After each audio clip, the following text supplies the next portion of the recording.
Bonjour. Last haul from Baltimore yesterday. I'll get straight into it.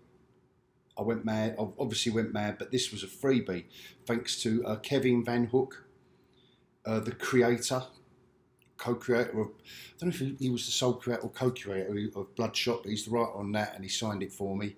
Met him at the Visi 8. Look at these beauty. I've got two of these. Look, Michael Kaluta artwork. I don't own one of these, and I consider myself his biggest fan, one of his biggest fans. So I was over the moon when I saw these, and all the deals were on these little stickers on the prices on the comics today. They just go out the window on a Sunday. Oh, look at this. Look at this. Oh. I've been after owning this for so long. I didn't even own that before I had the shops years and years and years ago. So I picked up these Defenders. Look at this. And I'm going to show you.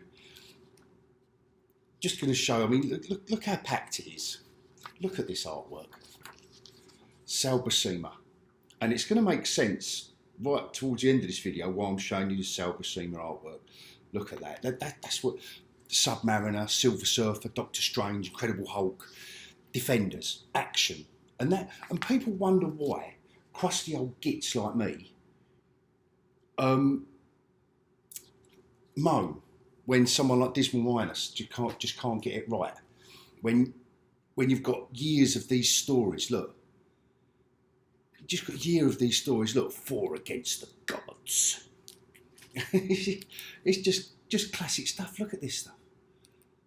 And I'm not saying they was all the best stories and they was all the best comics every single month, but my God, look at this. Look, how are you not going to... And I read all these stories. The reason I'm collecting these now, when I was a kid, in England, there was a comic called Rampage. Rampage monthly and then weekly, or the other way round. And it was reprints of all of this stuff. Look, when Valkyrie was real, a Valkyrie, as in a Norse maiden, and not some stupid made-up thing. Hulk, Nighthawk. They never made anything out of him. I even forget the name of her in the comic there, to be fair. And then I picked up. I'll just whiz through these quickly because these are not exactly anything to shout home about. These Alpha Flights that, you know, just nice John Byrne artwork. Same artist that was on She-Hulk that I've been banging on about. I think She-Hulk was after Alpha Flight. Look at this. This was just a nice run, but they're so cheap. But it's finding them. It's finding them where it's not considered exactly. You know, there's a couple of key issues in there. I mean, look at that cover. I found that quite funny actually. Couldn't do it now, could you? Couldn't do it now. You'd have to have a trigger warning on it. It'd have to be in a black bag with a trigger warning. Sasquatch in there, he wasn't a bad character as it goes. And then, so that's a few Alpha Flights. I didn't think I'd see many. And I didn't think I'd see hardly any Lees. Yesterday, I bought Dazzler issue 1, and I said, like, I'd want to get all these back. And again, look how She-Hulk turns up in that one. That was at the era. But, like I say, nothing to write home about. And these were cheap as chips, but I just had to kind of grab them while I was here. I was just going mental on a Sunday, as you do, with all the sales. Lovely cover that, I think. Lovely cover. Interior artwork, you know, I've had a little leaf through them. But for the money, you know, you just kind of add them to your collection, don't you? You don't want gaps, you want the nice runs and not nice runs and stuff. And these, you just pick up as you go. You know, it's not like I'm going to drive myself wild. It's quite a nice cover, actually, that. She wasn't a bad character, I don't think. Anyway, and again, these were so cheap, but they were Barry Windsor Smith covers, and I'm a big Captain America fan, so why am I not going to pick this up for a couple of dollars? I think that's a great Barry. Well, it's Barry Windsor Smith, isn't it? So you can't have it. Another one here, just 2 odd issues. And I know I said I want to get the Bill Sienkiewicz, you know, issues 18 onwards of his run, but why not pick up? They were doing some good stuff in that title back in the day, and I know I've been boring you with all the horror stuff, but this is a nice refresh. I'm a big collector of this, Captain America, and also Daredevil, which I picked up as well. Look, these were just. This is when it was really. This was when Captain America was in the wilderness a bit. Come on, we're all going to admit that. And again, he wasn't he was probably pardon the pun, a flagship character, but I mean, there's some great covers actually. Cap Goes Mad, but like I say, this wasn't. These weren't his finest hours, really. But nevertheless, Marvel did do a good job of the films, the original films, and you know, Steve Rogers in Endgame and blah blah blah. These are great. These are great. Look, Cap's love story. Issue 200. Jack Kirby. Jack Kirby actually edited, wrote it, and drew it. I don't know if he was doing all of that every month on Captain America at the time. That must be like mid-70s or whatever. And this is my, like I say, this is my other Daredevil and Captain America, my two favourite characters. So I'm always going to try and pick this nice issue 13 here. Look, it's in lovely condition as well. I was really happy with that. Now, I know I've banged on about Gene Colan's artwork in Tomb of Dracula and Driving You All Mad, but I've just got to show you, look at what nice condition this was in as well, and not for a load of money. I don't know.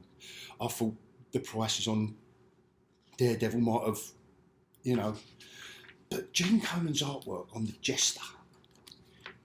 Now I remember reading this in black and white, and his artwork, especially on this story, looked more evocative in black and white. I'm sorry, I'm trying to get some light through the prison cell windows of my hotel room to get a bit more focus on these. But I'm probably going to do a Gene Colan video at some point. I just wanted to show some more. Bear with me. I just wanted to show just quickly some more of the Jester. There's not really any. I thought there was a little. You know, this is just nice. Look at this stuff. Love it. Look, and like I said before about his panels, and you know, he really did. Another lovely cover. Look, these were great covers. Always designed back in this era. What you've got to realise is always designed to sell the comic on the newsstand. There was no advertising it up front. You know, unless you were buying other comics, other Marvel comics, you didn't know this stuff was out. So they're relying on, but you know, and it was squarely aimed at 10 to, you know, 8 to 14-year-old boys, I suppose, or 8 to 12-year-old. So you've got to put tons on the cover, you know, speech bubbles, and you know, you can't just be cool. I mean, I know they've done a big thing of Man Bull in the She-Hulk. Oh, let's not talk about that crap while I'm this happy. Look, but he just always appeared in there. He kept cropping up in Daredevil. I don't know why they matched him with him. Electro, Jumping Open Spider-Man. Another Man Bull when he was with Black Widow, and when Black Widow was allowed to be, you know, not that, again, the Marvel films didn't do a bad job of the character at the beginning, but this was back, you know, she teamed up with him for a little run, you know, back when she was a spy and, you know, could be sexy and, you know, why not? Silver Samurai, I don't know if you remember him from the Wolverine film at the end. Obviously, completely different character to what he was in the comics. I like this character. Look, I can't stay away from the horror stuff this weekend, can I? Look. Just thought that was a really, really nice cover. And I needed it. You know, there's a lot of these mid-range issues, you know, I've got that I still need. So, but back to the horror stuff. Now, these are some. Look at this. Now, 31. This weren't expensive, but some people are saying that they don't mention Moon Knight in that till the last blurb. You know, coming next month, the blurb on the last page, and they reckon that they're trying to turn it into a key issue because it mentions Moon Knight on the last panel of the last page in text, just in writing. This is the third appearance of good old Moon Knight, which I was really, really happy with. An issue 6 that I needed to get. My old mate Paul at Comics and Fantasy has sorted me out with the others, but there was a couple of odd issues that were damaged in the collection they bought. So, but other than that, he sorted me out. Comics and Fantasy in Hornchurch in Essex. With look at this, look. Yes. Yes. Just drink that in. First Man Thing. First Man Thing. Love it. Love it. Probably this and the next one are the biggest books I've bought this weekend. To complete my, or to, not complete, but to look at this. And this is the first Howard the Duck. Now I've got the whole run, I've got the whole Bronze Age run and a little bit of the modern stuff. I've got to admit, when it's not Steve Gerber writing Howard the Duck, I don't know if there's any modern writers that maybe I should check them out rather than just moan about it. But a lot of the modern stuff just don't get it. They don't get what the shtick is completely. I don't know if that makes sense, but I'll rattle on anyway. This was expensive considering what it is, which isn't a mega artist. I think it is the first appearance. It's a comic called Supernatural Thrillers, but the Living Mummy wasn't in it every month. And some of these appearances they're key issues because they're the first appearance of Marvel's Mummy or Marvel's whatever monster. Just these couple here, or this one here. Look, Crypt of Shadows, just an issue one. I just thought I'd pick it up while I'm here. It's all good stuff. Lovely Jill Kane cover, or Gil Kane cover. Look at this. I was pleased with this. I showed off this issue one of Bill Sinkovic's run. Marvellous. I was happy to get that back. And look at these two bad boys. Issues 1 and 2 I got of this. Look at this. And I think it's because I think this is fading at the bottom, so it must be a low grade because these were cheap. But just look at this artwork. Jim Steranko, who made his name on Nick Fury. Look at that. You can see what I'm saying about the panels here when I'm talking about Mike Deodato Jr. on Absolution, on AWA's work, on the hogHAUL #1. I was talking about his artwork, and I've talked about his artwork a lot, Mike Deodato Jr., being like Paul Goulas's, but you can see not Paul Goulas, sorry, Jim Steranko's artwork. More for the panels and stuff than like the panel formation and that. And this is issue 2. Look, I just was really happy to see them. And I know they're not the highest grade, and that's why they were so cheap. But when you're talking about a comic from the late 60s, like for $20, issues 1 and 2, Jim Steranko artwork, I couldn't not have it. And then just another couple of horror ones, The Tower of Shadows. I like saying that, some Tower of Shadows. The Witching Circle, within the Witching Circle. So that rounds it out, and I'm over the moon.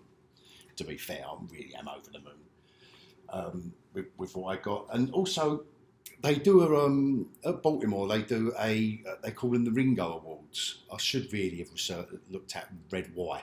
But anyway, this comic company, it's a new comic company, independent. Won the Ringo Award. I think it was for this book or for their publishing, whatever it was. But anyway, someone somewhere has given this company some recognition, and the guy kind of pitched me on his stand. And do you remember me showing you that Sal Buscema artwork in Defenders from early 70s, from 50 years ago? Well, in this comic, written by Roger Stern, who is a name that geeks of my age will know, so I won't go into that. But Sal Buscema is inking this comic. He's inking this, and it's all more superhero stuff, I know. So you might be rolling your eyes because I was thinking, and I haven't read this yet, so I might drop this into a hog view just to give it what the review that it deserves. You could call it traditional, but like I say, I haven't read it yet, and it is just another bunch of superheroes. But then again, when they're done right, they're done right. And this is another comic from that company. Sit Comics, it's called. S-I-T. Got to be careful with that one, ain't you? And I just like the look of this one, the art styles and all that in there. And this back page is one-off story about an animal dating service. Why it's in a horror comic, I don't know. But it's got here, and if you like dating outside of your species, then click on our Wild Kingdom page. Must be at least 21 dog years to enter. I don't know, I just found that, I found that hilarious. You can tell I found that hilarious. And this guy, he did the cover for the yearbook, Jimmy Gownley, and there was a little write-up about Amelia Rules. And I thought, well, I'll pick it up. And you know what? In the vein of, you know, I like the cartoon stuff when it's done well. And I just thought this was nice artwork. I had leafed through, we had loads and loads there, and I thought I'd try this out. So I might whack that into a hog view. Like, I just like the nice, I like his nice, clean, simple style with this stuff. And it's just about a gang of kids and their adventures when they're, you know, when they're at school. So and that rounds off all of the comics. I just thought I'd show you a few of the prints I picked up. Look, Jim Starlin was there, the creator of Thanos. So I'm not going to leave that convention without his signature, am I? There's no way I'm not going to have, and it had to be on a picture, on a print of Thanos. Don't know how I'm going to get these on in the case and all that. I'm going to have to really, well, apply that. John Beattie, I thought that was a stunning image of Punisher. I really did. Thought that was, and he signed it for me as well.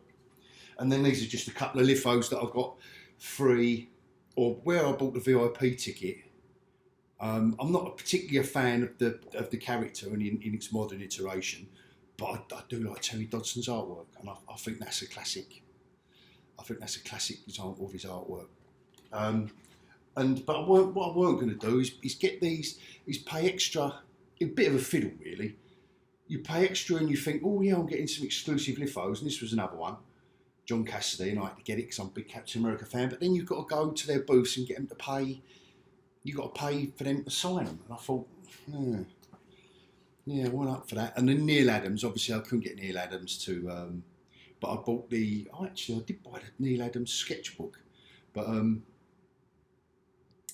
think I have to show you the cover of that. And it was all previously unreleased sketches of Neil Adams. I went to the panel, and his two daughters were there, regaling us with stories and what it was like. And Jim Starlin was there, who was a great friend of his.